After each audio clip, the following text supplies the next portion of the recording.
Podcasts are hot right now. How do I know? Well, you're listening to one right now, aren't you? But you might be wondering, how on earth do I get my voice out there and start my own podcast? It all seems so intimidating. Between hosting and platforms and monetization, it can get real complicated real quick. Well, I'm going to let you in on a little secret. We started this podcast over 2 years ago, not knowing clue one on how to do it. So how do we do it? We did it with Anchor. Anchor is the free podcast app with creation tools that allow you to record and edit your podcast right from your phone or computer. And Anchor will distribute your podcast for you, so it can be heard on all the platforms like Spotify, Apple Podcasts, and many more. And everybody likes money, right? Well, you can make money from your podcast with no minimum listenership. It's everything you need to make a podcast in one place. So go right now, download the free Anchor app, or go to Anchor FM to get started. It's the eCommerce Minute, your daily dose of e-commerce, tech, and retail news with your host, John Suder, Bart, Mroz, and Brittany Blackman. The eCommerce Minute is a production of SUMO Heavy, a digital commerce consulting firm located in Brooklyn, New York, and Philadelphia. Find us on the web at sumoheavy.com. It's the e-commerce Minute, episode 699. In today's episode, Google Shopping to offer free listings to merchants. With millions of people stuck at home due to COVID-19 and thousands of physical stores closed or with restricted access, online shopping has, of course, seen a huge uptick. Consumers are not just searching for essentials, but things like toys, apparel, and home goods, since they're hard to get elsewhere. While this presents an opportunity for struggling businesses to reconnect with consumers, many cannot afford to do so at scale. So Google is trying to help. Google is taking the significant step of opening up its shopping search results to unpaid organic listings. The Google Shopping tab results will now consist of primarily free product listings. Beginning this week, at the time of this recording, search results on the Google Shopping tab will consist primarily of free product listings, helping merchants better connect with consumers, regardless of whether they advertise on Google or not.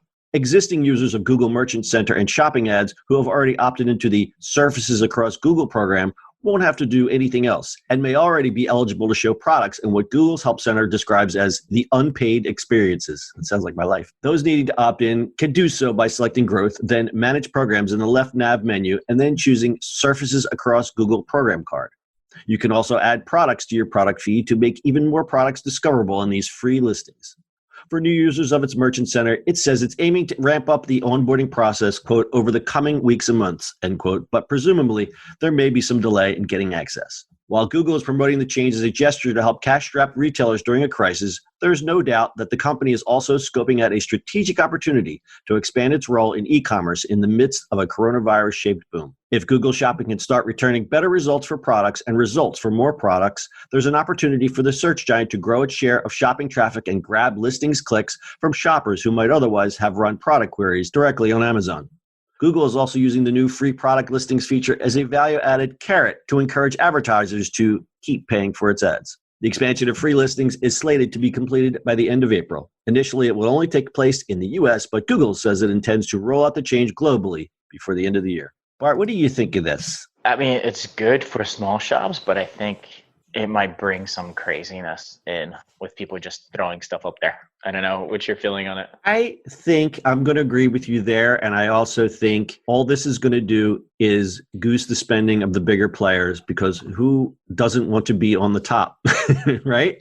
So if you're all of a sudden starting to see, if you're all selling the same product, and Wayfair looks and says, this guy selling the same chair is listing higher than us, so he's going to pay to be placed higher. And I think everything's going to wind up being the same. It's like the new SEO wars, basically. Ah, yes. That's a great way of putting it. It's SEO wars with ads. So I'm not going to say that this is a bad thing, but if you peek behind the curtain, I think this is really what's going to happen here. Given this whole crisis, I think ad spending is down overall, but I think once people realize what the new reality is, and people being merchants and dealers, they're going to be putting their money back into Google, back into Facebook ads, back into all that online marketing, because as we all know, e-commerce isn't going anywhere, and definitely not now with everything that's going on. Yeah, absolutely. I mean, that's good. And hopefully the smaller merchants get in there and promote their stuff. But also the Google Shopping feed, it's becoming bigger and bigger, right? Sure, the first place we always went is to Amazon to look for things, but I think people are searching on Google a lot more, and it's showing a lot more shopping experiences, right?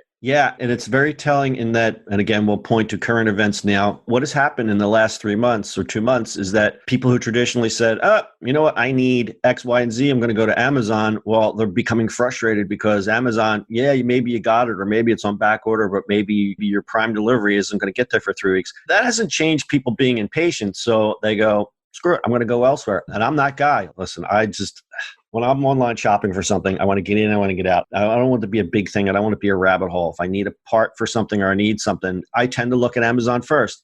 And now I'm not doing that. I'm actually going to Amazon second or third. And I think that's the majority of people that are home and I'm trying, getting frustrated and looking for things that they need. I think that's because people are becoming more educated as well in that, everything's not on Amazon. You can get stuff elsewhere.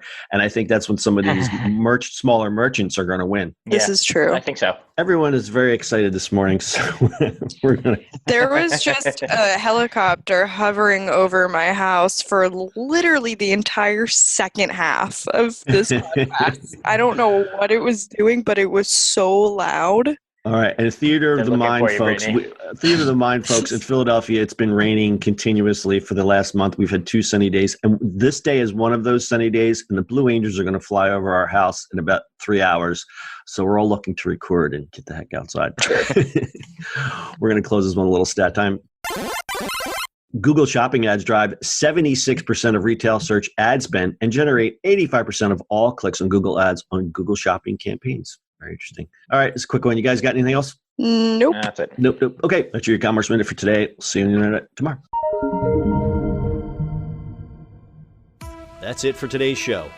If you like the show, do us a favor and subscribe or leave us a review on iTunes. And don't forget, you can now listen to the e-commerce minute on your Amazon device. Just add e-commerce minute to your flash briefing. And finally, if you have a comment or suggestion or just want to say hi, find us on social media at SUMO Heavy.